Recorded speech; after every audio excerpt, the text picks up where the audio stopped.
이번 시간에는 12차 시 마찰력에 관련된 내용에 대해서 제가 공부를 해보도록 하겠습니다. 그러면 이제 마찰력이란 이제 무엇인지에 대해서 잠깐 볼게요. 1번 마찰력이란 물체가 움직이거나 움직이려는 방향과 반대 방향으로 작용하여 물체의 운동을 방해하는 힘을 우리가 이제 마찰력이라고 해요. 그래서 마찰력의 종류를 두 가지의 형태로 나타내요. 그러니까 접촉에 의한 마찰력이에요. 접촉한 두 면에 의한 마찰력 또는 어떤 유체 내부에서 움직이는 물체에 대한 마찰력 이렇게 나뉘거든요. 그래서 우리가 가장 많이 공부하는 건 바로 요거죠. 요겁니다. 그러니까 우리가 이제 중고등학교 때 많이 계속 공부하는 것의 마찰력이 바로 이 접촉에 의한 마찰력이고요. 유체 내부에 관련된 마찰력은 중고등학교 때는 그렇게 많이 나오지는 않아요. 이제 대학 물리에 대해서 많이 나오게 되죠. 그러면은 보자고요. 접촉한 두 면 사이의 마찰력은 세 가지로 나뉘어요. 첫 번째는 말 그대로 정지 마찰력입니다. 그리고 두 번째는 무조건 계속 그 물체를 정지시킬 수는 없거든요. 그다음에 그 정지에서 운동하는 그 마지노선이 되겠죠. 그래서 그거를 최대 정지 마찰력이라고 하고요. 마지막으로 물체가 운동할 때 작용하는 마찰력을 운동 마찰력 이렇게 나뉘어요. 그러면 보자고요. 정지 마찰력이란 면과 면이 상대적으로 움직이지 않는 경우예요. 즉 상대 속도가 서로 간의 상대 속도가 결국에 뭐라는 거야? 상대 속도가 0인 경우를 정지 마찰력이라고 합니다. 그러니까 물체의 가속도가 반드시 0이어야 돼요. 그렇죠? 여기까지가 됐죠. 그렇다면 최대 정지 마찰력은 뭐냐면 면과 면이 상대에 대해 움직이기 직전에 가장 큰 마찰력이에요. 그러니까 운동하기 직전에 가장 큰 마찰력이 됩니다. 그래서 접촉하는 두 면의 성질과 그리고 두 면이 서로를 미는 수직항력에 의해 결정돼요. 그래서 얘를 이제 두 면의 성질에 의해 결정된다. 그래서 얘를 뭐라고 그러냐면은 이걸 비례상수라고 하거든요. 그러니까 이거를 최대 정지 마찰 계수라고 그래요.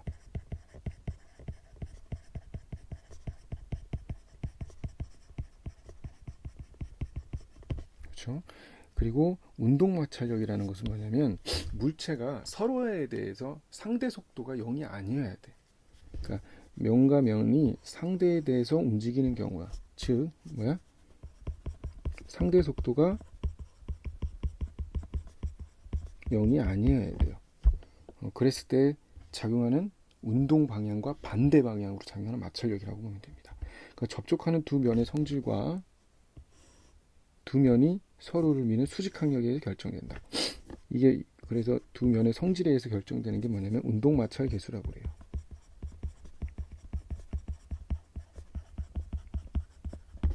이렇게 놓거든요. 그래서 일반적으로 정지 마찰력이라고 하면은 얘를 어떻게 쓰냐면 스태틱이라고 해서 FS라고 보통 많이 쓰고요.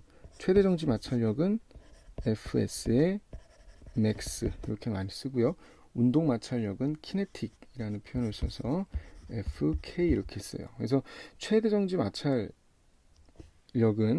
수직항력에 비례하기 때문에 FS 맥스는 최대 정지 마찰 계수 μs의 수직항력 n 이렇게 되고요.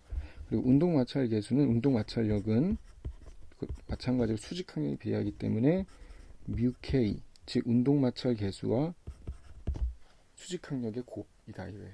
그러니까 두 개 비례하기 때문에 그래서 이렇게 많이 써주게 됩니다. 그러면 이제 마찰력의 예를 한번 볼게요.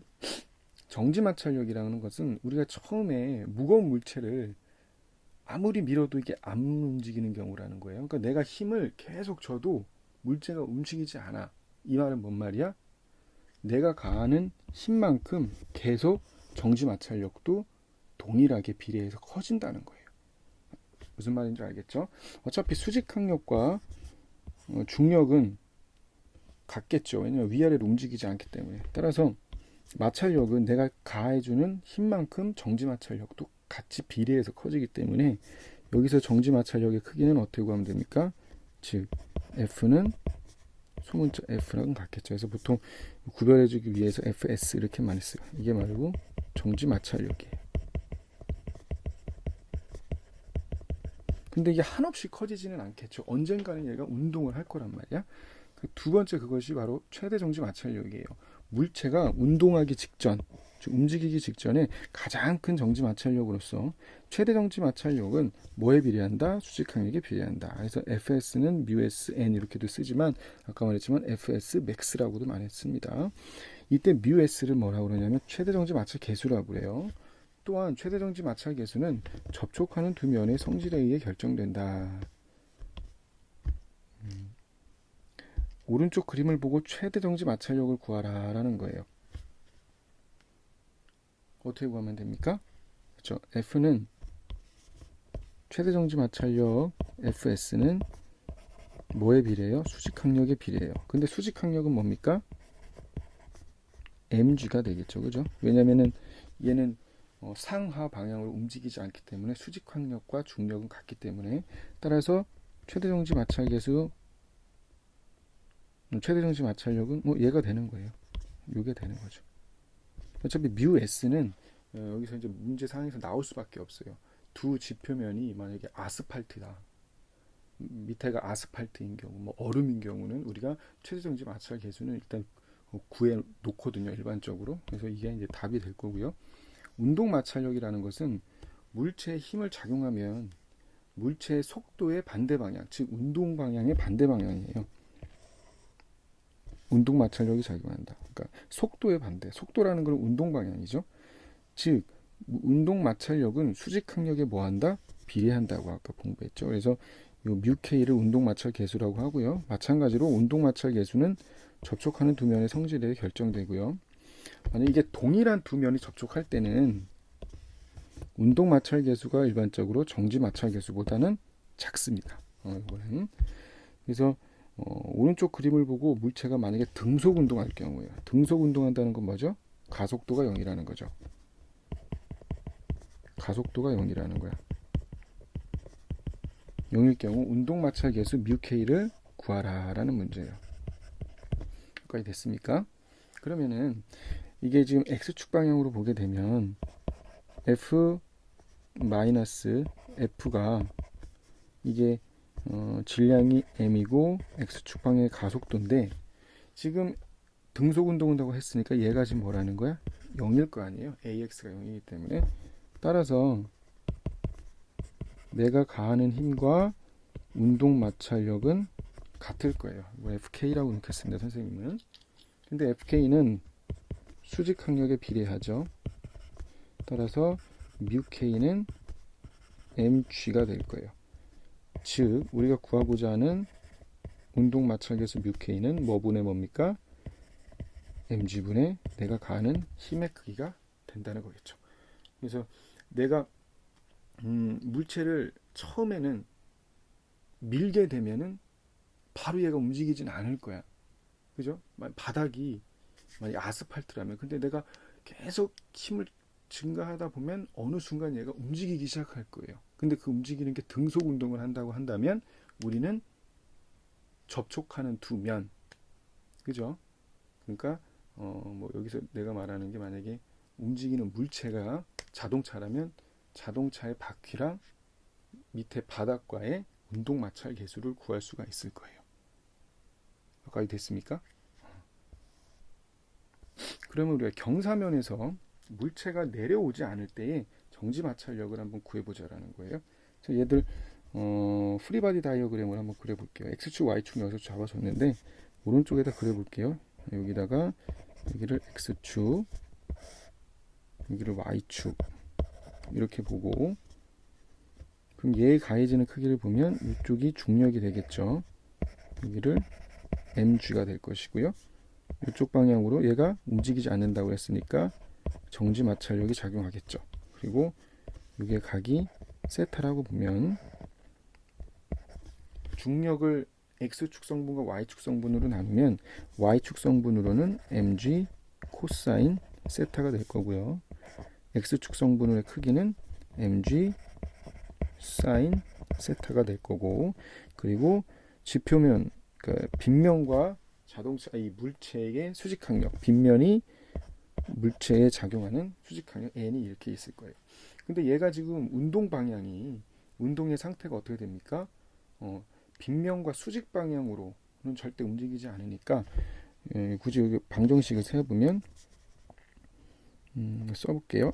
n-mg 코사인 세타는 m a y 이렇게 될 것이고요. 그리고 fs 마이너스 mg 사인 세타도 m a x 이렇게 되겠죠. 근데 지금 둘 다 가속도가 0이니까 얘도 0이고 얘도 0일 거예요. 여기까지 됐습니까? 따라서 정지 마찰력의 크기는 바로 나오죠.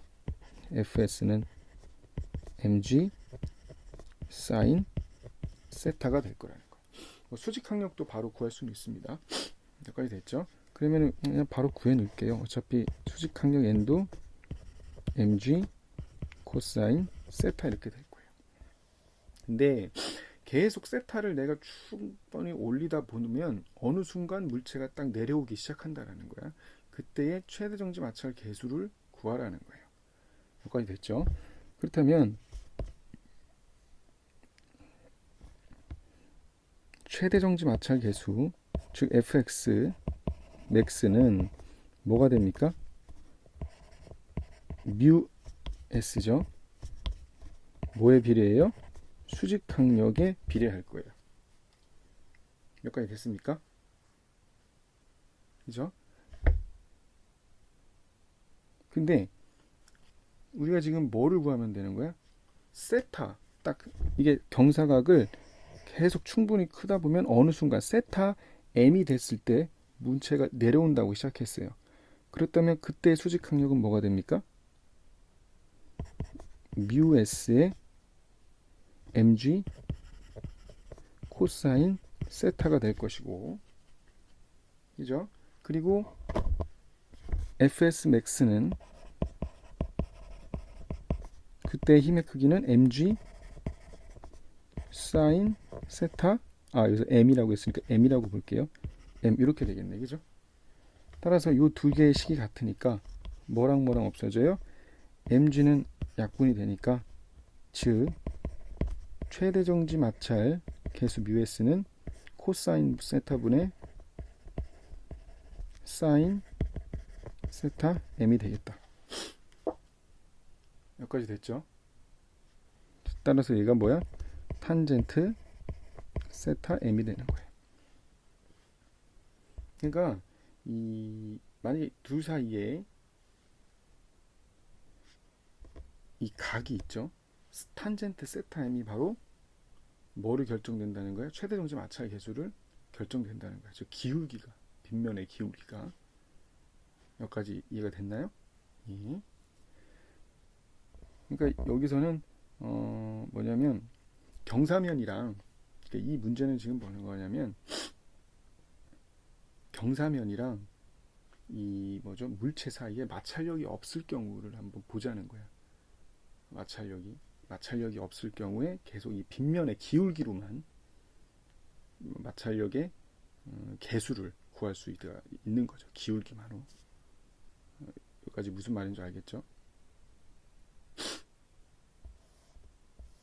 그럼 C입니다. 유체 내부에서 움직이는 물체에 작용하는 마찰력이에요.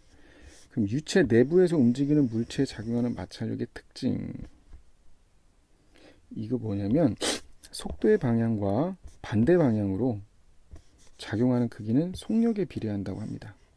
속력에 비례한다고 해요. 그러니까 유체 내부에서는, 그러니까 이 오른쪽 그림을 보면 알겠지만 분명히 이 물체가, 공기 중에서 어떤 물체가 떨어진다면 중력에 의해서 떨어지겠죠. 그러니까 중력에 의해서 가속된다는 거니까 속도가 계속 바뀔 거예요.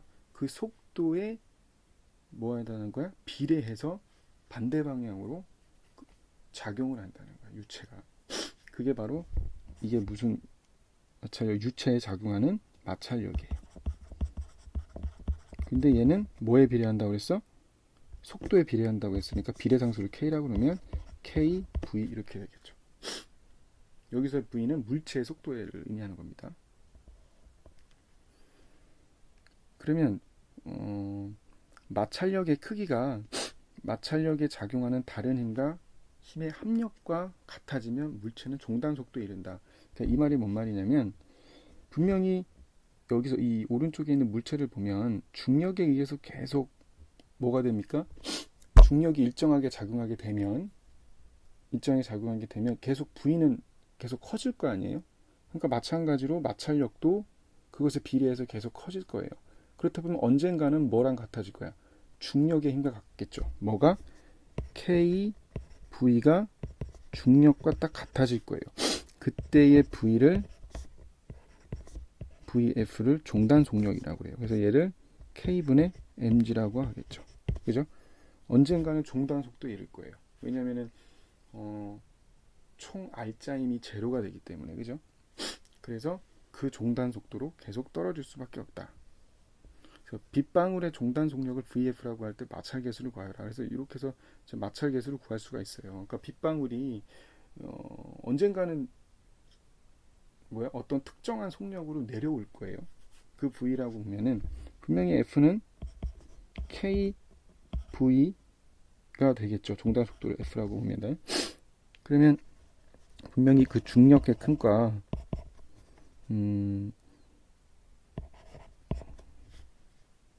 마찰력이랑 같겠죠. 그러니까 얘는 그때가 KVF가 될 거예요.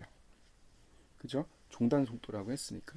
근데 우리가 이것에 대한 이 유체에 대한 마찰 계수는 K니까 뭐분의 뭡니까? VF분의 뭡니까? mg가 되겠죠. 그래서 이런 방식으로 우리는 뭐를 구할 수 있다? 비례상수를 구할 수가 있다라는 겁니다. 그러니까 여기서는 어떤 것이 의미가 있냐면 낙하하는 물체인데 예를 들어서 뭐 빗방울이라던가 이렇게 아주 뭐가 낮은 거야? 상대적으로 중력의 크기하고 그의 이제 유체에서 작용하는 마찰력의 크기하고 거의 비슷할 때 얘기하는 거예요. 빗방울. 그러니까 충분히 질량이 작은 경우겠죠. 빗방울이라든가 아니면 뭐 낙하산. 아니면 뭐 상대적으로 낮다고 했으면 뭐 개미. 아니면 뭐 풍선. 이런 경우에는 이런 유체에서의 마찰력을 무시할 수가 없다라는 거예요. 근데 아주 무거운 물체, 뭐 예를 들면 무거운 물체는